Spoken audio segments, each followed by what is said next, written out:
నువ్వు నదివే రష్మిక అండ్ దీక్షిత్ శెట్టి. రష్మిక ప్రధాన పాత్రధారిగా తెరకెక్కుతున్న చిత్రం the girl friend. Rahul Ravindran దర్శకత్వం వహిస్తున్నారు. ధీరజ్ ముగిలినేని, విద్యా కొప్పినుడు నిర్మాతలు. అల్లు అరవింద్ సమర్పకులు. ఇందులో రష్మికకు జోడిగా దీక్షిత్ శెట్టి నటిస్తున్నారు.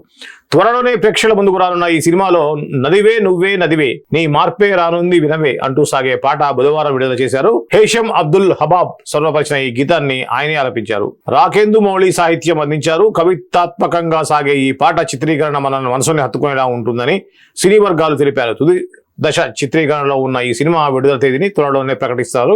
ఈ చిత్రానికి ఛాయాగ్రహణం కృష్ణన్ వసంత్, సో ప్రియాంక కొత్త సినిమా.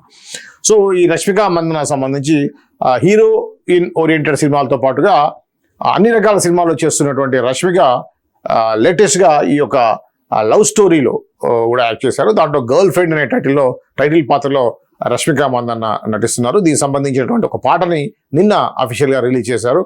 ఏది ఏమైనా రష్మికకి మంచి పీరియడ్ నడుస్తుందని చెప్పవచ్చు. ఒక పక్కన భారీ సినిమాల్లో నటిస్తూనే హీరోయిన్ ఓరియంటెడ్ సినిమాల్లో నటిస్తున్నారు. అదేవిధంగా యంగ్ హీరోస్తో కూడా జతకట్టడం అనేది ఆమె యొక్క లాంగ్ స్పాన్ ఉంటుంది ఇండస్ట్రీలో అని చెప్పడానికి ఇది ఒక బెస్ట్ ఎగ్జాంపుల్గా చెప్పొచ్చు. గతంలో నయనతార లాంటి వాళ్ళు కానివ్వండి, త్రిష లాంటి వాళ్ళు కానివ్వండి, ఒక పక్కన పెద్ద హీరోలతో చేస్తూనే ఒక పక్కన చిన్న హీరోలతో యంగ్ హీరోతో కూడా చేస్తూ వాళ్ళ యొక్క ట్రాక్ని పర్ఫెక్ట్గా వాళ్ళు వేసుకున్నారు.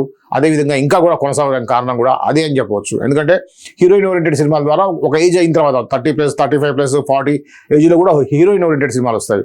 సో ఈ గ్యాప్లో చిన్న హీరోలతో కూడా చేయడం వల్ల ఏంటంటే చిన్న హీరోలకి లిఫ్ట్ ఇచ్చినట్టుగా ఉంటుంది, రెమ్యూనరేషన్ భారీగా వస్తుంది.